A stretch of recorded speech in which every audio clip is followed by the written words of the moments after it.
Hello and welcome to the ID Talk podcast. My name is Peter Counter and I'm the editor-in-chief of FindBiometrics, which recently reported on the Identiverse conference in Colorado.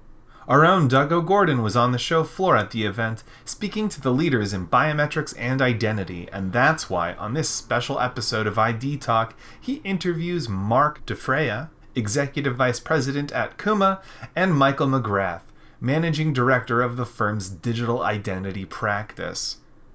Kuma is a Kantara Initiative approved accredited assessor for the organization's trust stamp for NIST's 863-3 digital identity guidelines. Magrath and Difraia break down why that framework is so important and how the kind of identity assurance that their company evaluates is seeing growing demand in the healthcare market.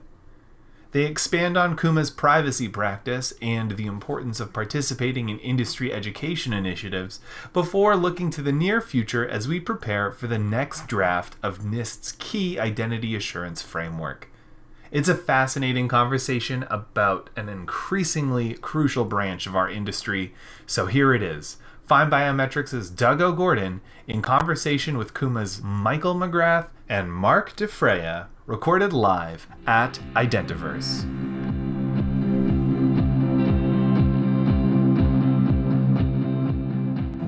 Hi, FindBiometrics listeners. Doug OGorden here. I'm at Identiverse 2022.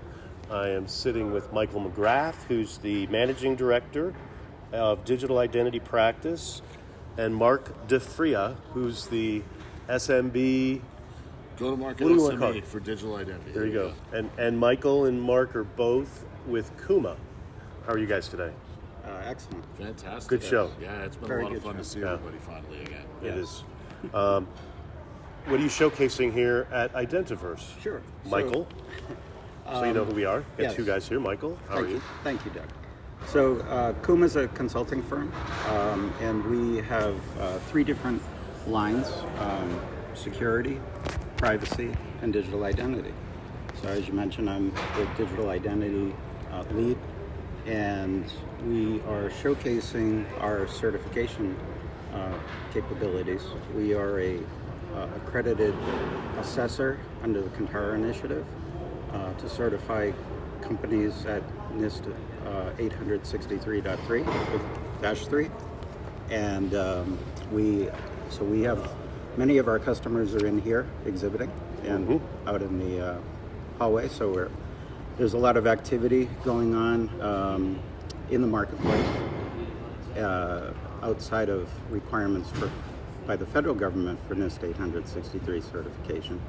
It's kind of creeped into other industries like healthcare, even automotive, and a lot of the states have started writing that certification into their RFP requirements. So it's no longer a want, it's a need, and you help people stay in compliance with this. What's the standard again? It's NIST 863-3. Awesome. Yes.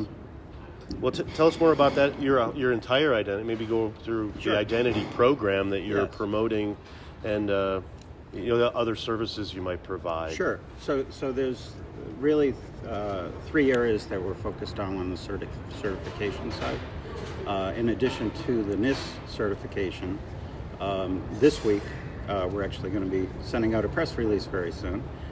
We were notified by the Digital Identity and Authentication Council of Canada that we're the first assessor and readiness advisor for the Pan-Canadian Trust Framework. So this is a digital identity ecosystem that's been in development. The trust framework's been in development for about 10 years.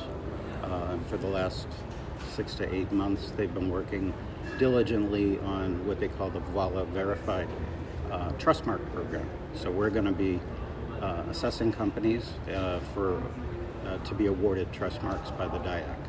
So we're the first and only. And you're global then? I mean, you've been global, or this is your first initiative?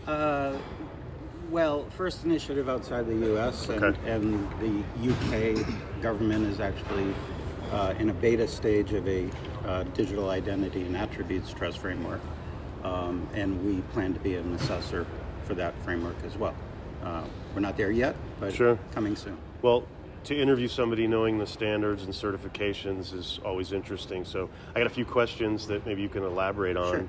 Sure. This year we've seen a major demand growth for identity and biometrics in the air travel, hospitality, and retail sectors, as well as the hybrid remote workplace.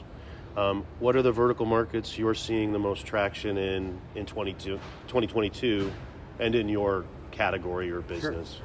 Yeah, in our category, outside of your typical vendors here at Identiverse that are in the identity space, I had mentioned healthcare. There's a requirement by U.S. Health and Human Services for their TEFCA program, their Trust Framework Exchange program, requiring NIST level assurance. Requiring NIST 863-3 assurance for their identity assurance level 2 and authentication assurance level. If I could jump in on Yes, that. please do. What we're seeing too is a pickup in interest in that kind of certification in multiple verticals, and it's almost like which vertical isn't going to want this kind of level of scrutiny and protection in place for what they're doing.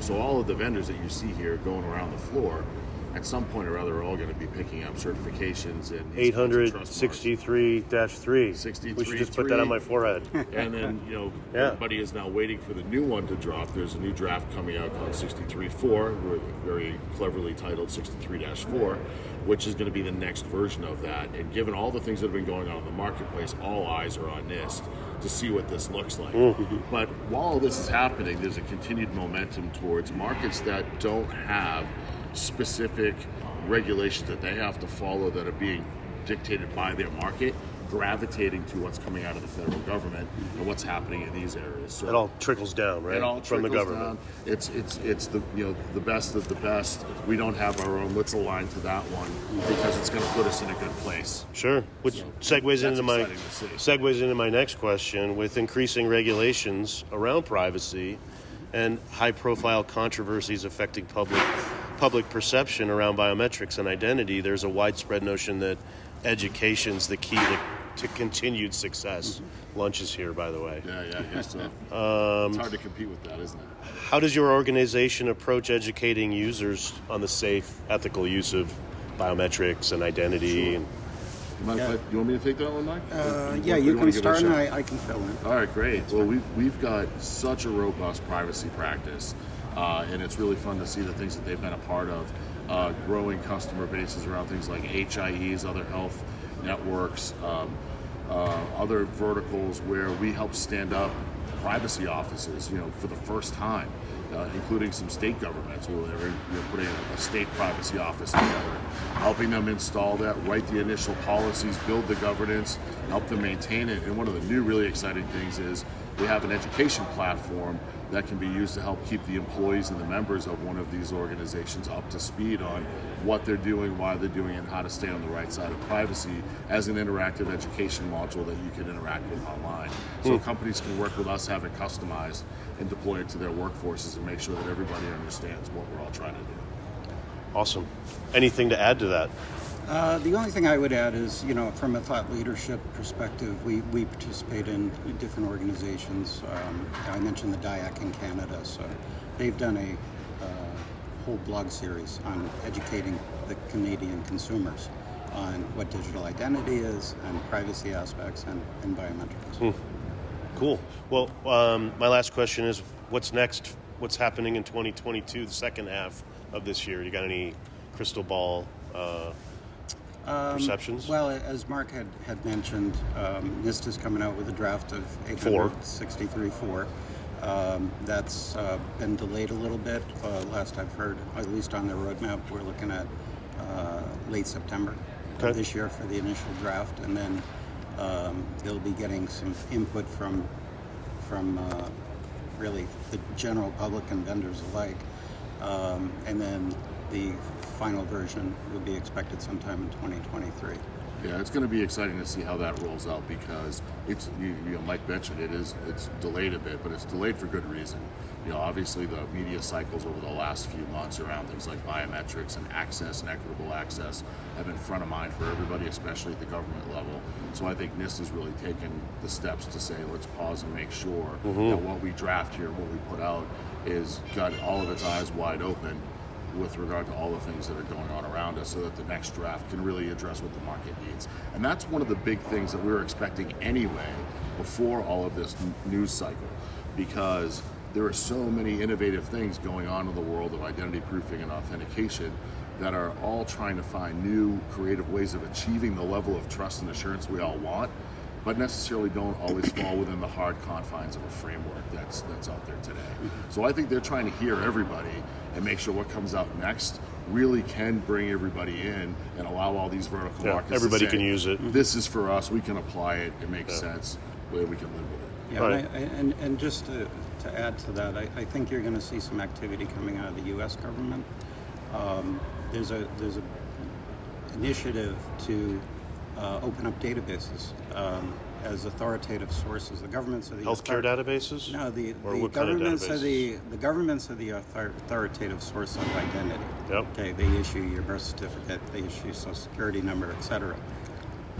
Today, in this room, it's a lot of document verification, and then facial matching to onboard people into services. Sure. Leveraging government databases would augment those solutions. Okay, it's not a replacement, but it's an augmentation. So if I'm opening up a bank account today, I can, with consent, the bank can verify my social security number with the Social Security Administration. That's their electronic consent. That would speed things up. Yeah, it will. It will, and it will really attack identity theft and synthetic identity theft, which is really a top of mind concern for the Federal Reserve right now. Yeah. And there's also a complementary movement that's happening at the state level. So we also work closely with a group called AMVA, the American Association of Motor Vehicle Administrators. And they are moving forward on their mobile driver's license. May 3rd, 2023 is the... Is that the date? That's the deadline for real ID. Oh, right, of course. So now they're moving towards mobile driver's license issuance. Right. Many states have programs that they've already Arizona, piloted. I think, maybe? Arizona's way out there in the lead. They've done some interesting things with Apple, the Apple Wallet, and some of the vendors that play a role in the driver's license space. But behind all of that, it's really about trying to take the trustworthiness of all the identity proofing and authentication that's been done by our DMVs to give us our most trustworthy credential in the physical space and make it portable and digitally enabled. Sure. So later this year, there'll be some things that AMVA pilots to start making mobile driver's licenses work, but it's a step towards the way that those trusted issuing authorities can participate in this digital space as well. Yeah. So it's going to get really exciting here. It is an exciting industry. Yeah, there's a lot. What's the best way to get a hold of you, Michael? I'll throw it to Michael to close. He's leading the pack on this initiative. And Mike, we trust. So how do they get a hold of you? How do my listeners get a hold of you if they want to talk more? Our website is Kuma, Kuma.pro. My name is Michael Magrath, Michael.Magrath, Magrath, at Kuma.pro. Awesome. And I'm on LinkedIn. Find me and connect. Great. Thanks, guys. Thanks so much. Thank you very much. Have a great show. Thank you.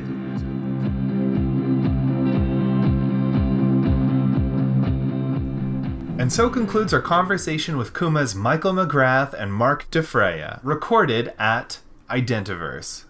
To learn more about the topics in this episode, visit Kuma.pro. And for more identity expert interviews from Identiverse, stay posted to FindBiometrics.com. Thank you to Michael and Mark for participating in this episode, and thank you to Doug OGorden for conducting the interview. Our podcast theme music is by Logomrad. I have been your host, Peter Counter. Thank you for listening to the ID Talk Podcast.